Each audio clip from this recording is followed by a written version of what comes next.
গোলের ক্ষুধা আর রেকর্ড ভাঙার নেশা, হ্যারি কেনের পায়ে যেন থামার কোনো নামগন্ধ নেই।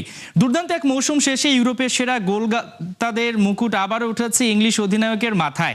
2025-26 সিজনে ইউরোপের সর্বোচ্চ গোলদাতা হিসেবে দ্বিতীয়বারের মতো গোল্ডেন শু জিতলেন Bayern Munich goal machine Harry Kane. এর আগে 2024 সালেও এই অ্যাওয়ার্ড জিতেছিলেন তিনি। আগামী 19 আগস্ট বায়ার্ন মিউজিয়ামে তার হাতে তুলে দেওয়া হবে ট্রফি। গেল মৌসুমে ক্লাব ও জাতীয় দল মিলিয়ে 65 ম্যাচে 73 গোল করেছেন কেইন, সঙ্গে ছিল 8 অ্যাসিস্ট। এক মৌসুমে 21 শতকের দ্বিতীয় সর্বোচ্চ গোলের রেকর্ডও এখন তার দখলে।